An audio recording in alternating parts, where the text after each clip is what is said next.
नमस्कार मित्रों, गुलचक्र की यूट्यूब चैनल पर एक बार आपका फिर से स्वागत है। मेरा नाम है नवीन कुमार। इंडियन पॉलिटी का क्लास रेगुलर चल रहा है, प्लेलिस्ट में क्लास पड़ा हुआ है। जाकर के क्लास को देखें और नोट्स बनाएं। मास्टर आपसे यही अपेक्षा कर रहा है। खैर, मुझे लग रहा है कि 20-21 क्लास हो गए होंगे और मजे की बात है कि जितने भी क्लास लिए जा रहे हैं, जैसे संवैधानिक विकास 7 से 8 क्लास में पूरा डिटेल से लिया गया, प्रारंभिक परीक्षा और मुख्य परीक्षा को ध्यान में रख करके फिर आपको क्वेश्चंस दिखाया गया कि बाबू देखिए आपके जो क्वेश्चंस पूछे गए हैं वो जो आप नोट्स बना रहे हैं उससे पोषण पूछे गए हैं पूरी तरह। अदरवाइज आप किसी का भी कहीं पर भी देखें संवैधानिक विकास से क्वेश्चन, तो उसको जरूर देखें कि क्या आपके नोट्स से वो फंस रहे हैं कि नहीं फंस रहे हैं। फिर हमने संविधान सभा पढ़ाया, उसका भी पूरी तरह हमने प्रैक्टिस कराया और दिखाया कि क्या क्या आईएएस और पीसीएस में क्वेश्चंस पूछे गए हैं। फिर संविधान सभा के संविधान के स्रोत और संविधान की अनुसूचियां पूरा डिटेल से टॉपिक चला हुआ है।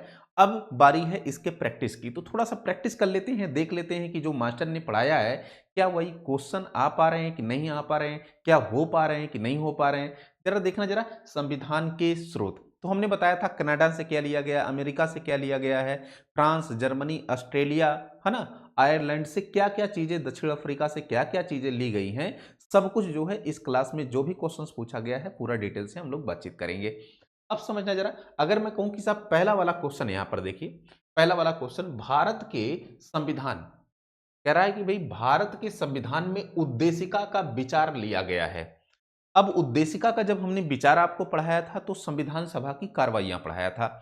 याद करिए, संविधान सभा और संविधान सभा इसकी कार्रवाई, संविधान सभा इसकी कार्रवाई हमने पढ़ाया था। और कार्रवाइयां में तीन हमने बैठक करवाई थी शुरू में, एक 9 दिसंबर को 1946 को, एक 11 दिसंबर 1946 को और एक 13 दिसंबर 1946 को। ये 1946 में बैठक होती है, दो दो दिन अंतर पे होती है, 9 दिसंबर, 11 दिसंबर और 13 दिसंबर को।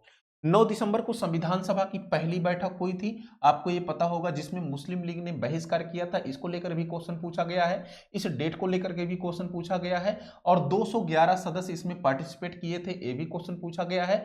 और इसमें जो है अस्थायी अध्यक्ष बनाया जाता है डॉक्टर सच्चिदानंद सिन्हा को, इसको लेकर भी क्वेश्चन पूछा गया है। फिर उसके बाद 11 दिसंबर 1946 यहां पर स्थायी अध्यक्ष का चुनाव कर लिया जाता है। स्थायी अध्यक्ष किसको बनाया जाता है, तो राजेंद्र प्रसाद साहब को बनाया जाता है। ये आपको ध्यान में रखना है, संविधान सभा के स्थायी अध्यक्ष। फिर उसके बाद 13 दिसंबर 1946 से ये जो क्वेश्चन है थोड़ा सा मेल कर रहा है, बैकग्राउंड के साथ पूछ रहा है, इसीलिए मैंने आपको बता दिया। ये जो 13 दिसंबर 1946 को है, यहां पर 13 दिसंबर को नेहरू के द्वारा, पंडित जवाहरलाल नेहरू साहब के द्वारा एक उद्देश्य प्रस्ताव पेश किया जाता है। क्या पेश किया जाता है बाबू, उद्देश्य प्रस्ताव। और ये जो उद्देश्य प्रस्ताव पेश किया जाता है इसको 22 जनवरी, ये डेट भी लिख लेना, 22 जनवरी 1947 को स्वीकार किया जाता है। किसके द्वारा, संविधान सभा के द्वारा। ये उद्देश्य प्रस्ताव क्या है, तो अभी समझिए, ये जो उद्देश्य प्रस्ताव है इसमें भारत को एक स्वतंत्र और संप्रभु गणराज्य घोषित किया गया है। शक्ति का प्रमुख स्रोत जनता में निहित होगा, ऐसी बातें की गई हैं। नागरिकों के सामाजिक, आर्थिक, राजनीतिक अधिकारों की बात की गई है। विचार, अभिव्यक्ति, विश्वास, धर्म एवं उपासना की स्वतंत्रता की बात की गई है। जनजातियों, अल्पसंख्यकों के संरक्षण की बात की गई है। विश्व शांति एवं मानव कल्याण की बात की गई है। तो ये जो उद्देश्य प्रस्ताव है, इतनी सारी बातें की गई हैं। और यही उद्देश्य प्रस्ताव आगे चल करके जो इसका संशोधित रूप होता है, क्या बाबू, संशोधित रूप होता है, यही जो है देश का क्या बनता है, प्रियम्बल बनता है, प्रस्तावना बनता है। प्रियम्बल ऑफ इंडिया बनता है, देश का प्रस्तावना बनता है। अभी समझना जरा, एक तो बैकग्राउंड आपने यहां से ले लिया, दूसरा आपको उद्देशिका का विचार पूछ रहा है। ये जो उद्देशिका का विचार लिया गया था, ये अमेरिका के संविधान से लिया गया था। कहां से लिया गया था बाबू, अमेरिका के संविधान से लिया गया था। एक चीज और समझना जरा, अगर आपसे पूछे कि सवाल है कि साहब ये उद्देशिका की भाषा कहां से ली गई है, क्या भाषा कहां से ली गई है, तो आपने बताना है कि साहब ये ऑस्ट्रेलिया के संविधान से ली गई है। कहां से लिया गया बाबू, ऑस्ट्रेलिया के संविधान से लिया गया है। और कुछ बातें जब हम रूस पढ़ा रहे थे, क्या कि रूस के मतलब कि सोवियत संघ से क्या क्या चीजें ली गई हैं, तो हमने मौलिक कर्तव्य बताया था। क्या, एक चीज बताया था मौलिक कर्तव्य, और मौलिक कर्तव्य के साथ साथ कुछ चीजें हमने प्रस्तावना की भी बताई थी, उद्देशिका की भी बताई थी, जिसमें हमने कहा था कि जो उद्देशिका में न्याय है, और न्याय कितने प्रकार के हैं, तो आपने बताना साहब 3 प्रकार के न्याय हैं। एक तो सामाजिक न्याय, एक तो कौन सा न्याय है, सामाजिक न्याय, और दूसरा है आर्थिक न्याय, सामाजिक, आर्थिक, और एक और न्याय है जिसको हम राजनीतिक न्याय कहते हैं। तो ये तीनों प्रकार की जो उद्देशिका में न्याय हैं, ये कहाँ से लिए गए हैं? रूस के संविधान से ग्रहण किए गए हैं। फिर हमने फ्रांस का संविधान बताया था, फ्रांस का संविधान। और ये जो फ्रांस का संविधान है, आपको पता होगा कि यहाँ पर संविधान, ये जो उद्देशिका है, जो प्रस्तावना है, इसके स्वतंत्रता, समानता और बंधुत्व का जो आदर्श वाक्य है, ये फ्रांस के संविधान से प्रेरित है। तो यहाँ पर लिखना जरा, स्वतंत्रता, स्वतंत्रता, समानता, स्वतंत्रता, समानता और बंधुत्व, इसका जो आदर्श वाक्य है एक कहाँ के संविधान से प्रेरित है? तो फ्रांस के संविधान से प्रेरित है, उद्देशिका में जो निहित है। तो इतनी बातें आपको पहले वाले क्वेश्चन से मिली, तो मुझे उम्मीद है कि सारा कुछ आपको क्लियर हो गया होगा। उद्देशिका का विचार कहाँ से लिया गया है? तो यहाँ पर जो ऑप्शन दिया गया है जरा देखना, यूएसए के संविधान से। तो जो आपका ऑप्शन होगा वो क्या होगा? D. D is a right answer. इतनी बातें क्लियर। अब यहां पर दिया गया है कनाडा के संविधान से। कनाडा के संविधान से क्या क्या चीजें ली गई हैं, इसको समझना जरा। हमने बताया था कि भाई संघीय शासन व्यवस्था, संघीय व्यवस्था, और इस संघीय व्यवस्था या संघीय प्रणाली का स्वरूप कहां से लिया गया है? कनाडा के संविधान से लिया गया है। हमने बताया था कि भाई राज्यों में राज्यपालों की नियुक्ति, राज्यों में राज्यपालों की नियुक्ति कहां से लिया गया है? कनाडा के संविधान से बाबू लिया गया है। फिर मास्टर ने आपको बताया था जो अवशिष्ट शक्तियां हैं, कौन सी शक्ति? अवशिष्ट शक्ति, वही अवशिष्ट शक्ति जहां पर ना तो केंद्र सूची में शामिल हो, ना तो राज्य सूची में शामिल हो, ना तो समवर्ती सूची में हो। ये कोई ऐसा विषय उभर कर आ जाए, ना तो केंद्र सूची में, ना तो राज्य सूची में, ना तो समवर्ती सूची में शामिल हो, अब उसको कौन सा विषय कहेंगे? अवशिष्ट विषय कहेंगे। इस अवशिष्ट विषय पर कानून बनाने का अधिकार किसका होगा? केंद्र का होगा। तो अवशिष्ट विषयों पर कानून बनाने का अधिकार केंद्र का होगा। ये प्रावधान कहां से लिया गया है? तो कनाडा के संविधान से लिया गया है। ठीक है ना। इसके अलावा हमने एक चीज और बताया था कि सुप्रीम कोर्ट है, इसका परामर्शी न्याय निर्णय, मतलब कि अनुच्छेद 143 का जो प्रावधान है कि राष्ट्रपति कोई विधि का अगर प्रश्न उत्पन्न होता है तो जाकर के सुप्रीम कोर्ट से परामर्श लेता है, अनुच्छेद 143। तो सुप्रीम कोर्ट का परामर्शी न्याय निर्णय ये भी कनाडा के संविधान से प्रेरित है। तो एक कुछ बातें हमने आपको बताई। बाकी जो फ्रांस का संविधान है, यहां से गणतंत्रात्मक प्रणाली ली गई है। क्या ली गई बाबू? गणतंत्रात्मक प्रणाली ली गई है। पूरा डिटेल से चलेगा कि गणतंत्रात्मक क्या होता है। अभी के लिए फिलहाल सुनना कि गणतंत्रात्मक क्या होता है। कि भारत एक गणतंत्र देश है, भारत एक कैसा है? गणतंत्रात्मक देश है। और इस गणतंत्र के भीतर जितने भी नागरिक होंगे उनको किसी भी पद पर निर्वाचित होने और पहुंचने की क्या होगी? अधिकार होगा उनका। और मजे की बात है कि इस गणतंत्र के अंतर्गत जो राष्ट्र का प्रमुख होगा, जो संवैधानिक प्रमुख होगा, उसका निर्वाचन होगा। वो चाहे प्रत्यक्ष निर्वाचन हो या फिर अप्रत्यक्ष निर्वाचन हो, वो वंशानुगत नहीं होगा, वो मनोनीत नहीं होगा, वो निर्वाचित होगा। तो ये क्या है? फ्रांस का संविधान से गणतंत्रात्मक प्रणाली ली गई है। तो पूरा हमने पहले वाले क्वेश्चन में क्या कुछ पोस्टमार्टम हो सकता है, पूरा डिटेल से देखने का काम किया। मुझे उम्मीद है कि आपको पसंद आ रहा होगा। ठीक है ना। चलें आगे। अब यहां पर देखना जरा नेक्स्ट क्वेश्चन। नेक्स्ट क्वेश्चन क्या है? दूसरा वाला क्वेश्चन बहुत इंपॉर्टेंट है। ये भी क्या कह रहा है? एक क्वेश्चन जो पूछा गया है, ये 69वीं बीपीएससी में 2023 में क्वेश्चन पूछा गया है। बाकी जो है 2010 में एक क्वेश्चन और रिपीटेड है, यूडीए में क्वेश्चन पूछा गया है। अब भारतीय संविधान में मौलिक अधिकारों का विचार संदर्भ किस देश से लिया गया है?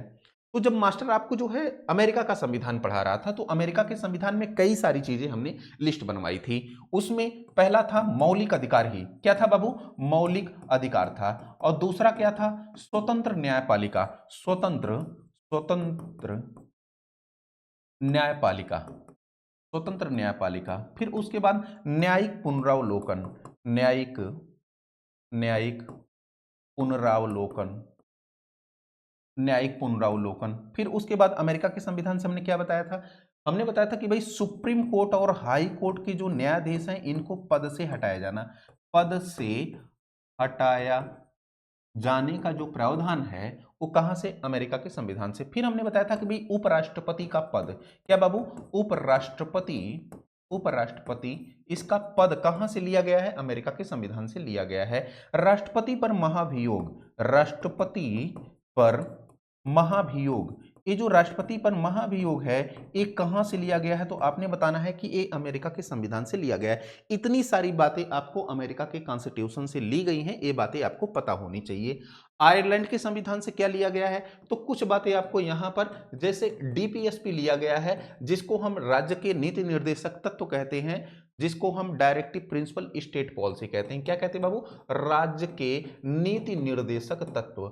नीति निर्देशक तत्व। ये राज्य के नीति निर्देशक तत्व क्या है? जहां हमको अनुच्छेद 36 से लेकर के 51 तक बातें मिलती हैं और संविधान का जो भाग आपका 4 है, उस संविधान के भाग 4 में राज्य के नीति निर्देशक तत्वों का उल्लेख किया गया है। जो इसका उद्देश्य होता है वो सामाजिक आर्थिक लोकतंत्र की स्थापना करना होता है और राज्यों को निर्देश दिया जाता है कि अनुच्छेद 36 से लेकर के 51 तक कही गई बातों को कानून बनाते समय फॉलो करें, ताकि सामाजिक आर्थिक लोकतंत्र की स्थापना की जा सके। तो ये बातें, और इसके अलावा एक बार एक क्वेश्चन पूछा गया था कि राज्यसभा के सदस्यों का नामांकन का प्रावधान कहां से लिया गया है?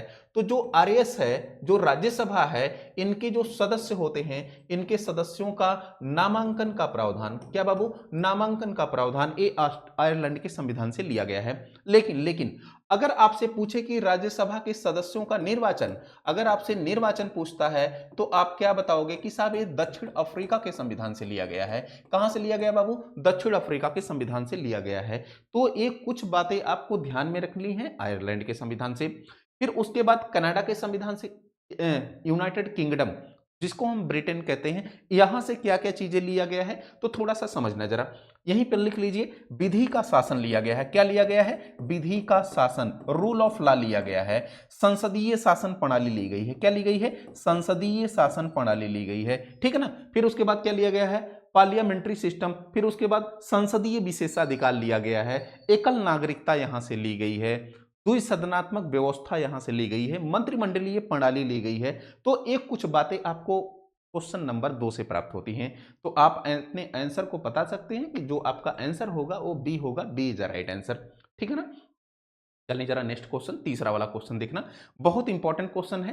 क्या कह रहा है? भारतीय संविधान में राज्य की नीति निर्देशक सिद्धांत की अवधारणा कहां से ली गई है? अभी अभी हमने बताया कि जो राज्य का नीति निर्देशक तत्व है वो कहां से लिया गया है बाबू? आयरलैंड से लिया गया है। आयरलैंड में आपको दो बातें याद रखनी है।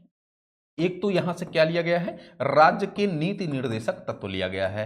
राज्य के नीति निर्देशक तत्व, जिसको हम क्या कहते हैं? डीपीएसपी कहते हैं, डायरेक्टिव प्रिंसिपल स्टेट पॉलिसी। एक कहां से कहां तक है? अनुच्छेद 36 से लेकर के 51 तक है और जो संविधान का भाग 4 है उसमें इसका उल्लेख किया गया है। और मजे की बात है कि जो इसका उद्देश्य होता है वो सामाजिक आर्थिक, वो क्या होता है? सामाजिक आर्थिक लोकतंत्र की स्थापना करना, सामाजिक आर्थिक लोकतंत्र की स्थापना करना, ये इसका उद्देश्य होता है। और एक प्रकार का नैतिक निर्देश है। क्या है बाबू? नैतिक निर्देश है। जो निर्देश राज्यों को दिया जाता है, राज्यों को दिया जाता है या फिर स्टेट को दिया जाता है, ताकि कानून का निर्माण करते समय इन अनुच्छेद 36 से लेकर के 51 तक की बातों को वो केयर करें, ताकि सामाजिक आर्थिक लोकतंत्र की स्थापना की जा सके, ठीक है ना। आयरलैंड। और फिर अभी अभी मास्टर ने आपसे बताया कि जो राज्यसभा है, हमारा जो संसद है प्यारा सा, इस प्यारे से संसद में दो सदन होते हैं। एक लोअर हाउस होता है जिसको हम लोकसभा कहते हैं, एक अपर हाउस होता है जिसको हम राज्यसभा कहते हैं। अगर आपसे पूछे कि साहब राज्यसभा के सदस्यों का नामांकन ये कहां से लिया गया है? सदस्यों का नामांकन कहां से लिया गया है? तो आप बताना। आयरलैंड के संविधान से लिया गया है। कहां से बाबू लिया गया है? आयरलैंड के। अगर ये पूछे कि राज्यसभा का जो निर्वाचन है, निर्वाचन का प्रावधान ये कहां से लिया गया है, तो आपने बताना है कि ये दक्षिण अफ्रीका के प्रावधान से, संविधान से लिया गया है। इतनी बातें क्लियर?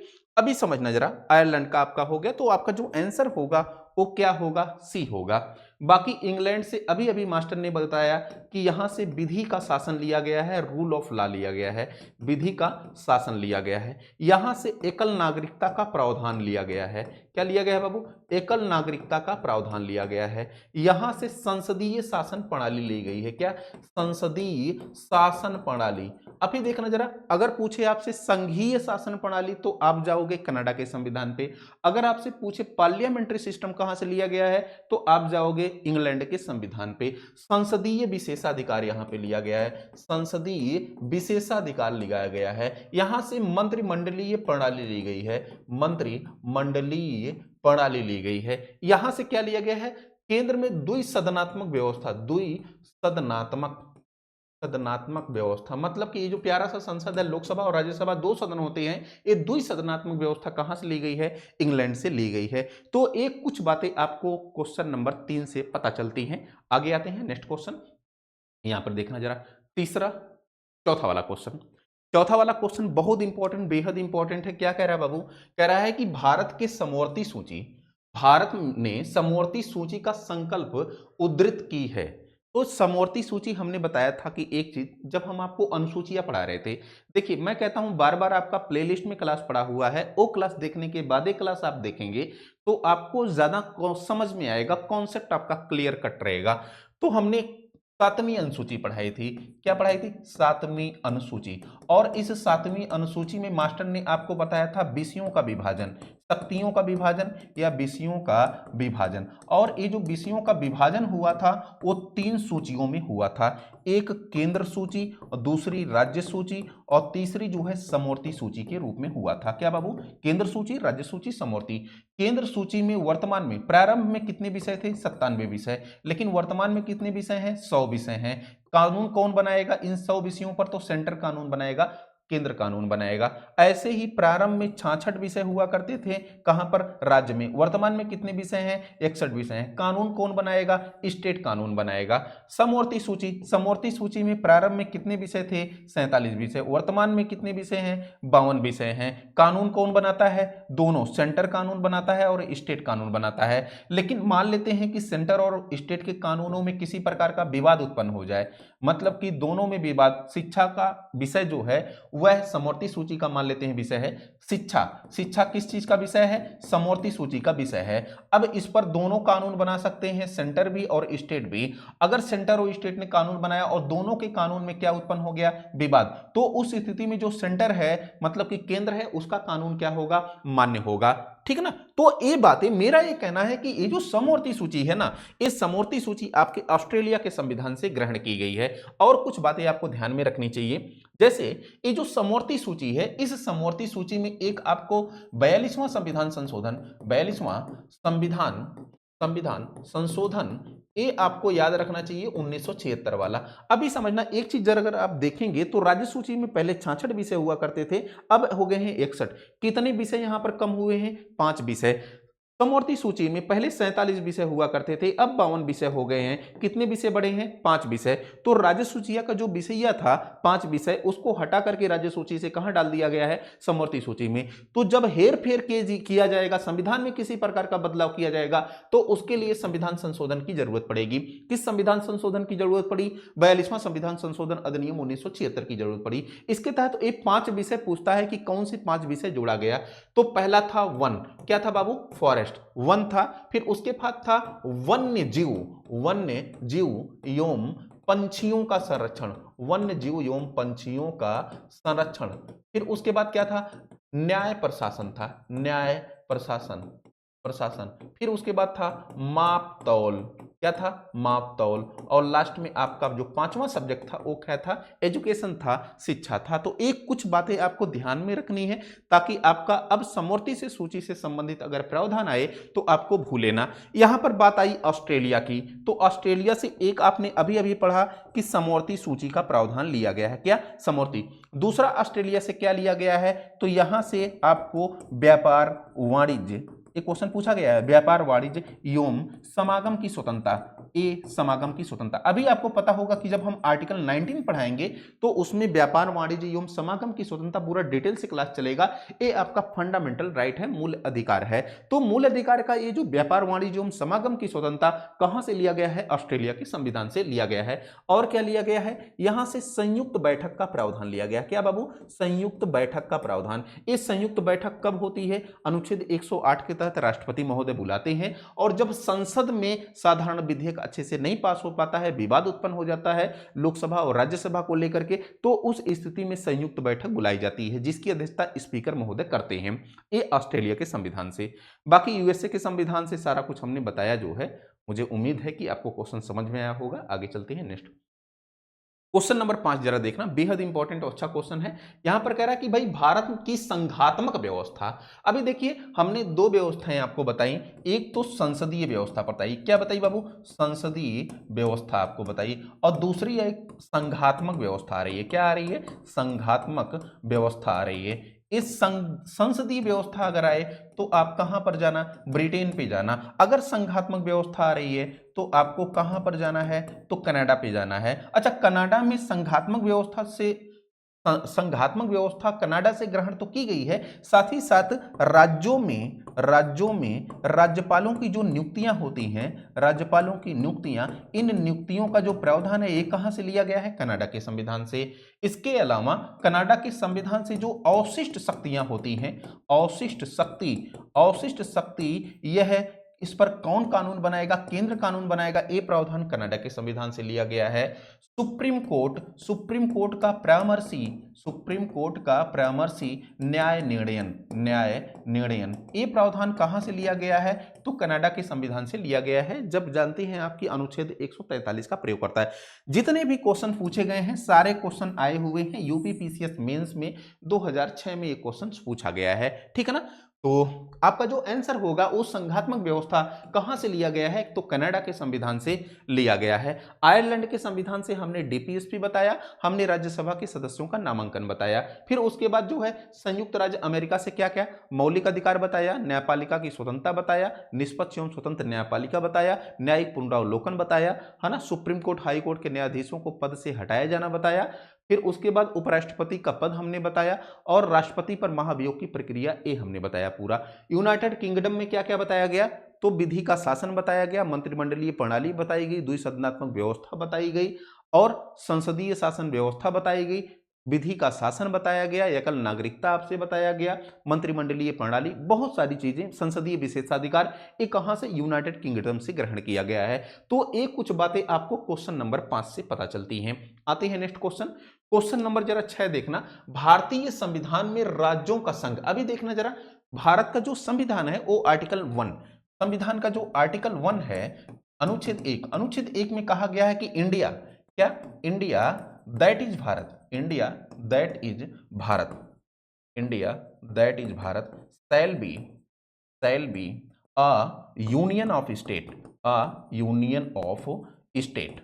अभी समझना जरा यहां पर क्या है, यहां पर एक कहना चाह रहा है बाबू कि भारत जो है वो इंडिया जो कि भारत है, भारत इंडिया जो कि भारत है, इसमें दो नामों का प्रयोग किया गया है। अगर आप देखेंगे तो अनुच्छेद 1 में दो नामों का प्रयोग, एक इंडिया नाम का और दूसरा भारत नाम का प्रयोग किया गया है, और कहा जा रहा है कि जो भारत होगा ये क्या होगा, राज्यों का एक संघ होगा, यूनियन ऑफ स्टेट होगा। ये जो राज्यों का संघ इस किसको शो कर रहा है, ये शो कर रहा है संघात्मक व्यवस्था को। किसको शो कर रहा है बाबू, ये संघात्मक व्यवस्था को शो कर रहा है, ये बात आपको ध्यान में रखनी है। अगर यहां से क्वेश्चन में देखूं तो संघात्मक व्यवस्था हमने कहां से बताया था आपको, तो कनाडा के संविधान से बताया था। और कनाडा कहां है, तो ये नॉर्थ अमेरिका में है। कहां पर है, नॉर्थ अमेरिका में है। तो यहां पर देखना जरा कनाडा कहां पर दिया है, क्या कनाडा कहीं पे दिया है, तो कनाडा आपको कहीं नहीं दिया है। हाँ, यहां पर ब्रिटिश नॉर्थ अमेरिका दिया है, तो आप तुरंत कहां पर जाओगे, अपने ऑप्शन ब्रिटिश नॉर्थ अमेरिका में जाओगे। तो मुझे उम्मीद है कि ये सब कुछ क्वेश्चंस आपका आसानी से हो गया। अच्छा, यहां पर दो नामों का जिक्र संविधान का जो आर्टिकल 1 है इसमें दिया गया है। ये जो इंडिया नाम है, ये इंडिया नाम क्योंकि देश आजाद हो गया था उससे पहले अंतरराष्ट्रीय यूएन की स्थापना, आईएमएफ की स्थापना, वर्ल्ड बैंक की स्थापना हो चुकी थी उससे पहले ही। तो अंग्रेजों ने जो नाम मेंशन किया अंतरराष्ट्रीय स्तर की संस्थाओं में या अंतरराष्ट्रीय स्तर पर, वो इंडिया नाम मेंशन किया। तो ऐसे में जो इंडिया शब्द है यह भारत की आधुनिक परंपरा या आधुनिक संस्कृति को शो करता है, अभिव्यक्त करता है। लेकिन जो भारत नाम है ये भारत की प्राचीन संस्कृति और सभ्यता को जो है अभिव्यक्त करता है। ये थोड़ा सा दो डिफरेंसेस आप बता सकते हैं कि इंडिया और भारत क्यों शब्द शामिल किया गया है। बाकी यूनियन ऑफ स्टेट मतलब कि राज्यों का भारत क्या होगा, संघ होगा। और जो यूनियन होगा भारत का, यूनियन इन द सेंस ये जो अपना प्यारा सा भारत है ना, इसमें जो भी जो है स्टेट होंगे उन स्टेटों को जो है अलग होने की अनुमति नहीं होगी। कोई भी स्टेट इस यूनियन से अलग नहीं हो सकता।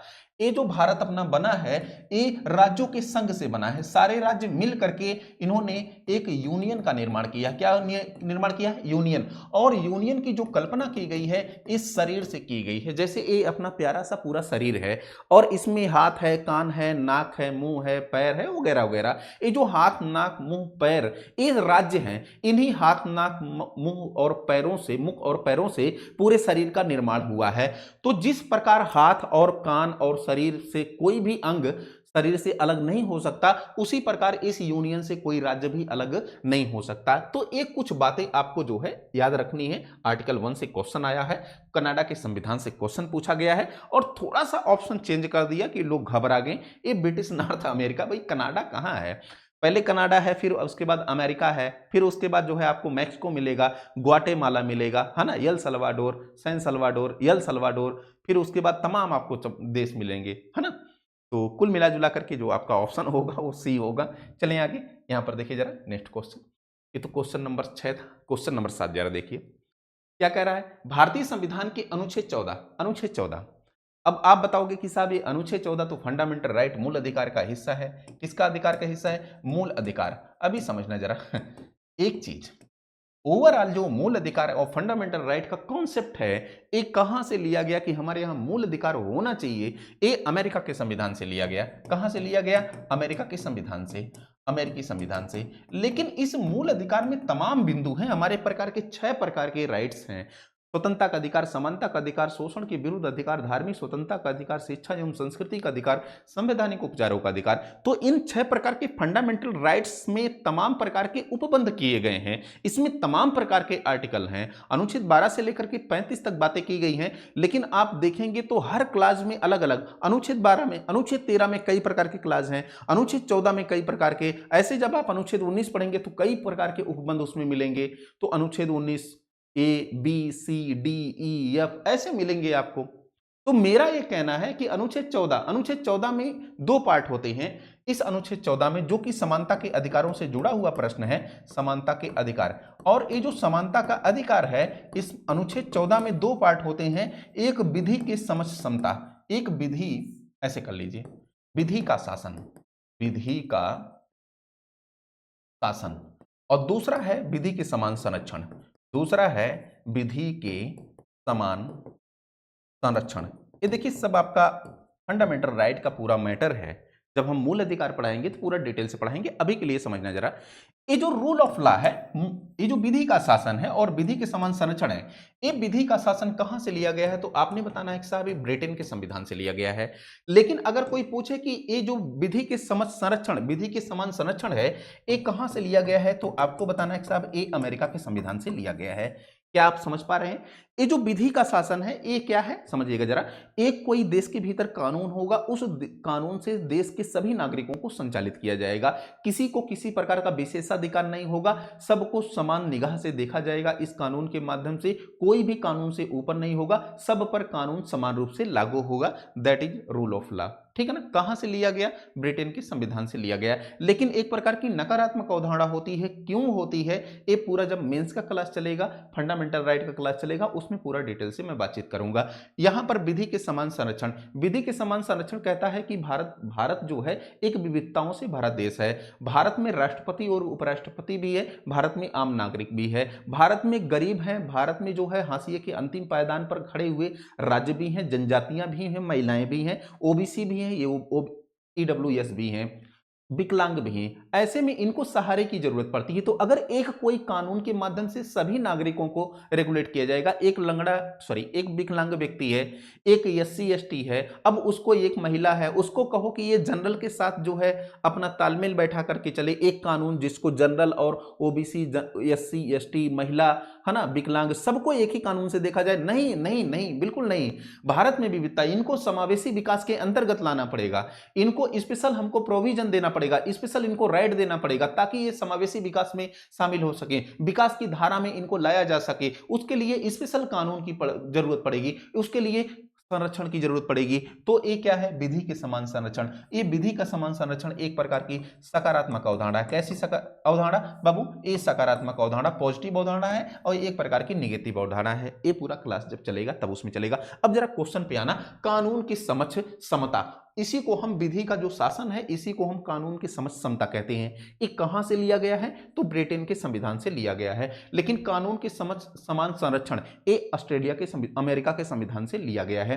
फ्रांस के संविधान से दो बातें हमने बताई, एक गणतंत्रात्मक व्यवस्था और दूसरा प्रस्तावना में जो स्वतंत्रता समानता बंधुत्व का आदर्श वाक्य है वो कहां से लिया गया है, तो फ्रांस के संविधान से लिया गया है। तो आपका जो आंसर होगा वो क्या होगा, Britain. Britain is the right answer.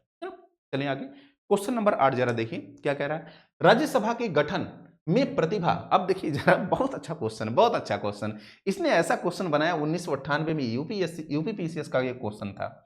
मैंने इसलिए उठा लिया कि बहुत अच्छा क्वेश्चन था यूपीपीसीएस का। कह रहा है कि राज्यसभा के गठन, प्रतिभा, अनुभव और सेवा को प्रतिनिधित्व देने में भारतीय संविधान निर्माता निम्नांकित उदाहरणों में से प्रभावित थे।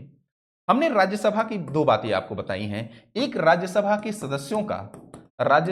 सदस्यों का नामांकन बताया है, क्या नामांकन, और दूसरा क्या बताया है, राज्यसभा के सदस्यों का निर्वाचन।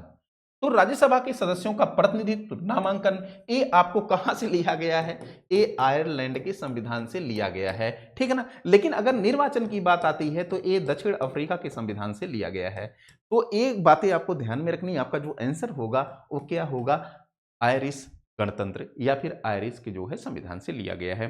कनाडा के संविधान से क्या मास्टर बताया, संघात्मक शासन व्यवस्था, राज्यों में राज्यपालों की नियुक्ति और अवशिष्ट शक्तियों पर केंद्र कानून बनाएगा, और सुप्रीम कोर्ट का परामर्शी न्याय निर्णयन।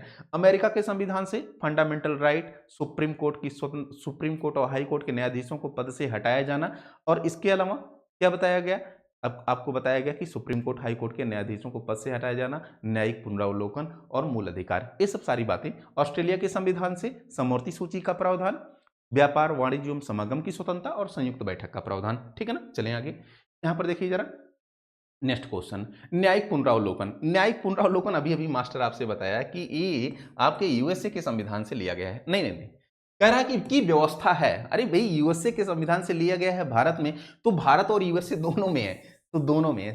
आपका जो आंसर होगा वो सी होगा, भारत और यूएसए दोनों में है। समझिएगा जरा, ये न्यायिक पुनरावलोकन, जैसे न्याय से संबंधित कोई बातें हो अगर ना आपको पता हो तो आप अमेरिका के संविधान पे चले जाइएगा, आंख मूंद कर चले जाइएगा, क्योंकि सुप्रीम कोर्ट और की निष्पक्ष एवं स्वतंत्र एवं निष्पक्ष न्यायपालिका होनी चाहिए। कहां से लिया गया है, अमेरिका के संविधान से। न्यायिक पुनरावलोकन जो पूछा गया है कहां से लिया गया है, अमेरिका के संविधान से। सुप्रीम कोर्ट, हाई कोर्ट के न्यायाधीशों को पद से हटाया जाना कहां से लिया गया है, आपके अमेरिका के संविधान से। लेकिन सुप्रीम कोर्ट का परामर्शी न्याय निर्णय, इसको ध्यान में रखिएगा, आपको कनाडा से लिया गया है, ठीक है ना।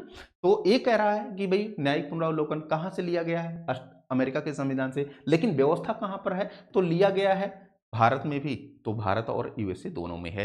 ये होता क्या है न्यायिक पुनरावलोकन, जैसे कोई विधायिका है ना, विधायिका हमारे यहाँ की जो केंद्र की विधायिका है उसका नाम क्या है बाबू, संसद है। और संसद के दो सदन, एक लोअर हाउस, एक जो है अपर हाउस, जिसको राज्यसभा कहते हैं। इस लोअर हाउस और अपर हाउस में कोई भी कानून अगर मान लीजिए पारित किया गया, मतलब कि संसद में कोई कानून पारित किया गया, तो एक कानून संविधान के संगत है कि नहीं, संविधान के संगत मतलब कि संविधान के अनुकूल है कि नहीं, क्या संविधान का कहीं वायलेशन तो नहीं कर रहा है, इसकी जांच करती है। इसकी क्या करती है, जांच करती है। और जांच कौन करती है, माननीय सुप्रीम कोर्ट करती है, और इसी को हम क्या कहते हैं, न्यायिक पुनरावलोकन कहते हैं। और अगर प्रकार जैसे मान लेते हैं कि ये जो कानून बनाया गया है इसका 80% भाग क्या है, सही है, संविधान के अनुकूल है, ये 20% पार्ट क्या है, गलत है, इस संविधान के अनुकूल नहीं है, तो ये जो 20% पार्ट है ना, इसको समाप्त कर दिया जाएगा, ये 80% पार्ट ही एक्टिव रहेगा। इसको हम क्या कहते हैं, न्यायिक पुनरावलोकन कहते हैं। क्या कहते हैं, न्यायिक पुनरावलोकन, न्यायिक समीक्षा भी कह सकते हैं इसको, ठीक है ना। न्यायिक पुनरावलोकन हम उसको भी कहते हैं जब जो है न्यायपालिका अपने ही डिसीजन को पढ़ करके, समझ करके सुधार कर ले, न्यायिक पुनरावलोकन, ठीक है। तो चलें आगे, अब यहां पर देखिए जरा नेक्स्ट क्वेश्चन क्या है, क्वेश्चन नंबर 10, निम्नलिखित में से कौन सा युग्म सही सुमेलित नहीं है। कौन सा युग्म सही सुमेलित नहीं है, ये आपको बताना है। मौलिक अधिकार कहां से लिया गया है, तो आपने बताना साहब ये अमेरिका के संविधान से लिया गया है। फिर राज्य के नीति निर्देशक तत्व कहां से लिया गया है, आयरलैंड के संविधान से लिया गया है। फिर उसके बाद जो है केंद्र की अवशिष्ट शक्तियां, अभी अभी हमने बताया कनाडा के संविधान से लिया गया है। फिर आपातकालीन शक्तियां, समझिएगा जरा, आपातकालीन जो शक्तियां है ना, ये कहां से लिया गया है? ये जर्मनी के संविधान से लिया गया है। आपातकालीन शक्तियां जैसे मतलब कि जो आपातकाल लागू होता है, आपातकाल, इस आपातकाल में आप जानते हैं अनुच्छेद 352 लागू होता है। और इसमें क्या होता है कि मौलिक जो अधिकार होते हैं, मौलिक अधिकार, आपके मूल अधिकार, इन मूल अधिकारों का क्या कर दिया जाता है? स्थगन कर दिया जाता है, समाप्त नहीं किया जाता। स्थगन मतलब कि कुछ समय के लिए ये आपको जो है पोस्टपोन कर दिया जाएगा, कुछ समय के लिए प्रदान नहीं किया जाएगा, ताकि लोक व्यवस्था को बचाई जा सके, ताकि स्वास्थ्य और सदाचार को बचाया जा सके, ठीक है ना, पब्लिक जो है ऑर्डर को बचाया जा सके, इन मौलिक अधिकारों का स्थगन। लेकिन आपको पता होगा कि मास्टर ने बताया था 44वां संविधान संशोधन अधिनियम 1978, इस 44वां संविधान संशोधन अधिनियम 1978 के माध्यम से अनुच्छेद 20 और 21 का कभी भी स्थगन नहीं होता है, चाहे कोई भी आपातकाल क्यों ना लागू हो। तो ये कुछ बातें आपको याद रखनी है। तो इतनी सारी, अब देख लीजिए कौन सा नहीं मेल कर रहा है। यहां पर अमेरिका दिया है, यहां पर आयरलैंड दिया है, अवशिष्ट शक्तियां किसके पास? कनाडा से ली गई हैं, यहां पर दिया है ऑस्ट्रेलिया, तो काट दीजिए साले को। ए आपका सी नंबर का जो है वो गलत है, ठीक है ना। ऑस्ट्रेलिया से क्या लिया गया है?